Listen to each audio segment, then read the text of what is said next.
Ya, di sini. Setelah Shema dan mengasihilah Allahmu segenap hatimu, segenap jiwamu, segenap kekuatanmu. Di sini ditujukan kepada bapak-bapak, kepada ibu-ibu. Ajarlah berulang-ulang kepada anak-anakmu, membicarakannya apabila engkau duduk di rumahmu, apabila engkau sedang dalam perjalanan, apabila engkau berbaring, apabila engkau bangun. Yesus bukan tiba-tiba itu pengetahuan jatuh dari surga sampai dia pandai berdialog dengan guru agama, tidak, saudara. Saya percaya Yusuf dan Maria setia mentaati ayat ini. Bicarakan hukum Taurat siang malam dengan Yesus, mendidik anak Yesus dari kecil sampai dia 12 tahun. Di sini mengatakan dia bertambah hikmah. He increased in wisdom. Peranan ibu bapa. Dan saya percaya firman Tuhan ini sangat penting, saudara.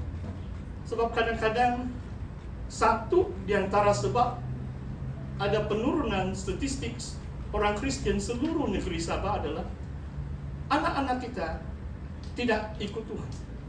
Anak-anak kita tidak lagi ikut Tuhan. Kalau ada 7 anak, syukurlah 3 anak datang sembahyang. Ini pastornya beri satu, just a general outline. Saya tidak tahu keadaan keluarga. Tetapi dalam peristiwa Yesus 12 tahun, dia paham akan hukum Taurat, dapat berdialog dengan guru-guru agama. Pasti ada peranan ibu bapa yang disebut orang yang taat kepada hukum-hukum Tuhan, yang menyunat anak mereka, yang mempersembahkan anak mereka di bait suci. Ini menuntut pengorbanan 10 hari turun naik dari Nazaret ke Yerusalem. Maksudnya Yusuf dia tukang kayu kan, dia terpaksa berharap kepada Tuhan. Dia tidak ada pendapatan waktu dia jalan ke Yerusalem. Luar biasa. Bagaimana dengan saudara dan saudari?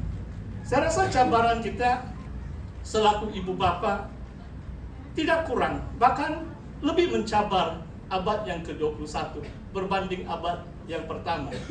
Abad yang pertama tidak ada television, surat kabar pun tidak ada. Oh, sekarang TikTok tahu, YouTube tahu, melekat dengan telepon 16 jam. Tidur pun dekat itu handphone. Dia takut kawan dia teks tuh, dia mau bangun kena teks. Oh, luar biasa. Saya cuma tidur dengan telepon saya waktu saya di Ranau, sebab biasanya istri saya di Kota Kinabalu. Ya. Sebab saya setia bahkan. Saya takut istri mau teks saya atau call saya. Jadi saya akan laju-laju pandu lah pada keke. Saya di Namau jauh juga itu 2 jam lebih. Tetapi karena sekarang istri saya ada, saya tidak peduli. Sama ada telepon saya di tempat makan mana saya tidak peduli. Kan? Istri saya dekat saya sudah. Saya tidak perlukan telepon saya. Less distraction. Dan saya boleh berdoa, saya boleh membaca firman Tuhan sebelum saya tidur atau bangun awal pagi. Saya terbaca, saudara.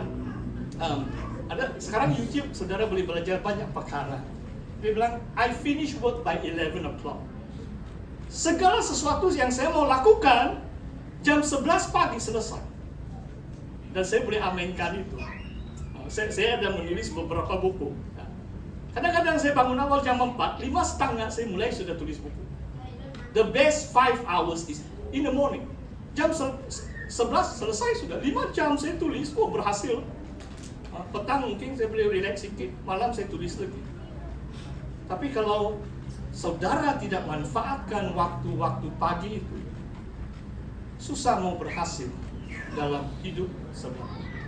Yang kedua, dalam bagaimana Yesus bertumbuh dalam hidup. Yang kedua adalah sistem sinagog. Rumah ibadat orang Yahudi, orang Farisi, saudara tahu baca kitab Injil kan? Mereka guru-guru agama, mereka mengajar di rumah-rumah ibadat.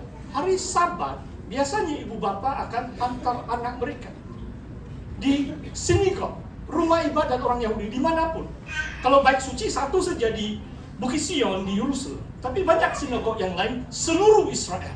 Oh saudara, waktu saya pastor di SIB Muhibah, sedang membangun itu gereja. Ya sekarang gereja SIB Muhibah sudah dibangun, sudah lama. Dan yang membangun itu orang sebelah. Tapi saya anggap mereka kawan kan. Dan dia cerita, dia bilang, oh pastor kamu sibuk juga? Saya bilang, iya, dia bilang, beberapa sesi kebaktian 1 minggu. Dan dia beritahu saya, setiap hari, mungkin hanya Sabtu saja, 6 kali setiap minggu dia hantar anak dia pergi sekolah pondok. Setelah sekolah 2-3 jam setiap hari, 6 days a week. Itu kontraktor mandor yang beritahu saya. Wah, saya lihat, kadang-kadang saya buat Bible study di gereja, sekali sebulan belum pasti 10 orang hadir. Tetapi mereka ini begitu setia mendidik anak-anak mereka dalam fahaman kitab suci mereka. Bagaimana dengan kita, saudara? Yesus 12 tahun dapat berdialog dengan ahli agama, guru-guru agama, orang Farisi di dalam bait suci. Yang ketiga, saudara, saya katakan memang Yesus sendiri pribadi. Walaupun kita anak-anak, tidak tahu ada berapa anak-anak di sini 12 tahun. Kamu boleh angkat tangan. 12 tahun. Ada anak 12 tahun. Oke, terima kasih. 1-2 orang saja. Audrey, yang Cik Audrey itu berapa tahun? 13 kah kamu? 13 kan? Oke, terima kasih. Ya, baru dia tamat tahun lalu sekolah minggu. Saudara, adalah penting kita beri perhatian. Dengan maksud Yesus sendiri rindu belajar firman Tuhan. Dalam pepatah bahasa Inggris ada satu pepatah bunyinya seperti begini. You can take a horse to the water, but you cannot make it drink. Kamu boleh bawa itu kuda ke tempat air, tetapi kamu tidak boleh paksa dia minum. Kita semua orang percaya, orang Kristen. Kita ada Alkitab. Tidak perlu pastor atau pendeta beritahu kita harus utamakan firman Tuhan. Yesus mengatakan, manusia bukan hidup oleh roti sahaja, tetapi oleh setiap perkataan yang keluar dari bibir Tuhan. Tetapi adakah kita rindu, haus? The pastor can give you 10 reminders, but I cannot make you drink. Saya tidak bisa membuat saudara menghayati firman Tuhan. Saudara perlu ambil inisiatif sendiri. You need to love God's word. Hubungan saudara dengan Tuhan. Tidak mungkin pastor atau penetua siapapun dapat membawa kamu dekat kepada Tuhan, kecuali Roh Kudus yang bekerja dalam hati saudara. You need to be willing yourself. Dan saya percaya Yesus, dia tahu, semakin tahu misi maklamat yang Tuhan Bapa telah utusnya ke dalam dunia ini. Dan dia sungguh-sungguh belajar Taurat.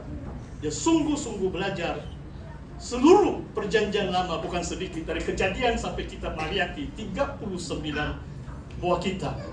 Haleluya.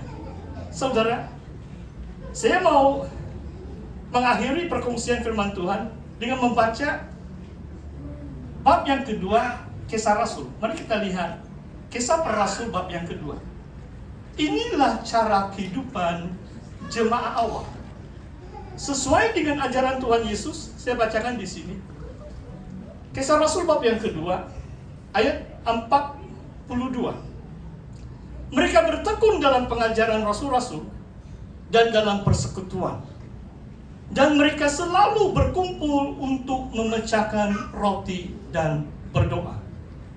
Maka ketakutanlah mereka semua, sedang rasul-rasul itu mengadakan banyak mukjizat dan tanda. Dan semua orang yang telah menjadi percaya tetap bersatu. Segala kepunyaan mereka adalah kepunyaan bersama. Dan selalu ada dari mereka yang menjual harta miliknya, lalu membagi-bagikannya kepada semua orang sesuai dengan keperluan masing-masing. Perhatikan ayat ini saudara. Dengan bertekun dan dengan sehati, mereka berkumpul tiap-tiap hari dalam bait Allah. Berapa kali mereka kumpul di bait Allah? Hanya hari Minggu? Tidak, saudara. Tiap hari. Wah, luar biasa. Bukan sejak abad pertama dalam Kisah Rasul. In the history of revival. Kadang-kadang orang percaya pergi sembahyang 2 kali, kebaktian subuh, kebaktian petang. Banyak kali. 19th century, 3rd century, saya boleh mungkin 10 cerita dengan saudara. Dalam sejarah pertumbuhan gereja, berlaku revival kebangunan rohani jemaah Kia. Sampai 2 kali 1 hari. Mereka mengadakan persekutuan. Mereka bertekun dalam pengajaran rasul-rasul. Itu aktiviti pertama. Maksudnya mereka bertekun, belajar firman Tuhan. Belajar firman Tuhan. Setiap hari mereka kumpul dalam bait Allah, saudara. Luar biasa. Saudara, marilah seperti Yesus katakan, kalau kita mencintai rumah Tuhan, Dia katakan bahwa aku harus berada di rumah Bapakku. Sebab di rumah Tuhan, kalau dalam konteks perjanjian baru adalah gereja Tuhan. Bukan bangunan ini, tetapi perhimpunan orang percaya. Seperti saudara dan saya duduk bersama mendengar firman Tuhan. Kita harus rindu berkumpul bersama, bertekun dalam pengajaran rasul-rasul. Kita harus setia berkumpul memecah roti, berdoa. Wah, luar biasa. Inilah yang Tuhan kehendaki. Kalau saudara dan saya dapat menghayati tema Christmas sesi pertama tahun ini, kita katakan kepada Tuhan, Tuhan, aku rindu, aku mau sentiasa berada di rumah-Mu. Ada amin, saudara? Amin. Haleluya. Mari kita berdoa.